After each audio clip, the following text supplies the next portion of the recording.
Virgo Sulph Part 2. Let's expand a little bit on the sign representing the Virgin. The archetype of the Virgin represents the house of health. The sixth house in astrology, which relates to in medieval times, would be considered the house of servants, slavery. Modern astrology would affiliate it with daily routines, how we organize our lives on a daily basis. And if you've got Virgo on the cusp of that, you'll probably be very well organized on that level. It represents hygiene and health. Now, it relates to the archetype of the Virgin representing the Virgin Mary. In religion, everyone knows about that. The Virgin gives birth to the sun. So Virgo gives birth to the sun, Leo, by precession. This is an astrological metaphor that is very old, very ancient. So the Virgin gives birth to the sun by precession of the equinox.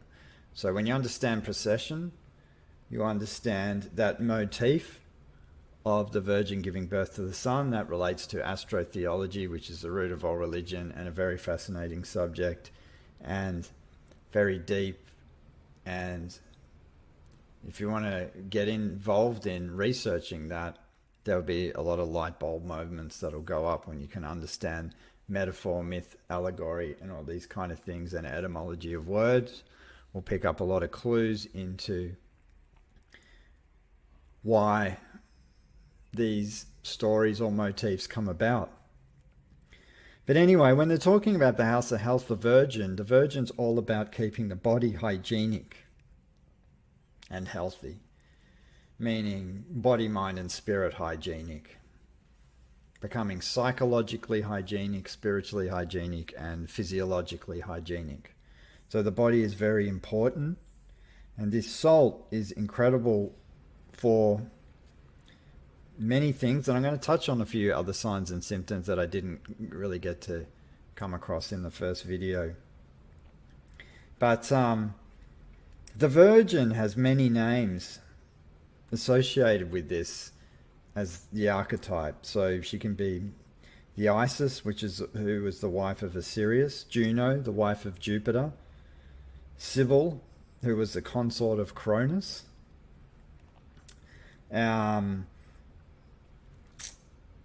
Rebecca, wife and sister of Isaac in the Bible; Rachel, wife of Jacob; Ruth, wife of Boaz. There's a lot of biblical inclinations for this. And she is Ceres, the wife of Zeus, and the goddess of grain. Because as Virgo is Bethlehem, when you break down that, when you understand what Bethlehem means, you understand what the grain means. It relates to one of the stars in the sky, Spica. And, Bethlehem literally translates to the bread of life. And it is very interesting how Mary, the Virgin Mary, has in relation to a lot of mare means sea and ocean.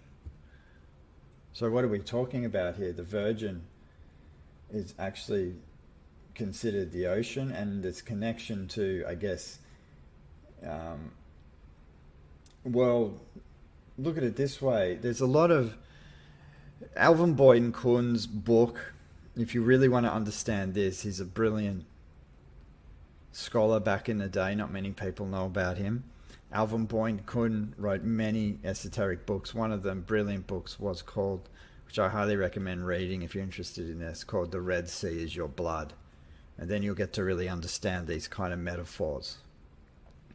But water, and getting back to the ocean, is deeply connected with Kali Sulph, because it is found abundantly in the ocean. And it's interesting that it's considered one of the main oxygenators of the body. And Wilhelm Reich would say that the oceans are the lungs of the world, not the trees. So it's really the oceans that carry what he would call a lot of orgone energy and oxygenate the body. Because disease and disharmony really comes from deoxygenation of the cells. This is when the cells putrefy, and this is when we can get things like cancer. So, and one of the main, I guess, alternative, well, if you want to call it alternative, but one of the main things about these cell salts, particularly Kali Sulph, is one of the salts to combat cancer, tumors, putrefaction of cells. It is so it can be used for cancers on the nose, the face, or any part of the body. And injections of Kali Sulph and ferrum should be given frequently for, this is what Nis Perry's work, she would say that injections of Kali Sulph and ferrum should be given frequently for intestinal, also vaginal and uterine cancers. This is an interesting subject. I'm trying to find some research involved in the dosages of these, because like everything, dosage is very important by prescription. It's one thing to understand herbal medicine prescriptions and cell salt prescriptions, but dosage, when you understand dosage from clinical experience, this is when you really do get results.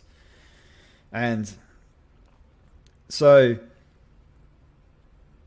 when I talk about the Pisces, when I finally get around to Pisces at some point, I'll expand a little bit more on this cancer, because it has a very strong affiliation with iron, like I said in the first one. But there's quite a few other symptoms she would talk about.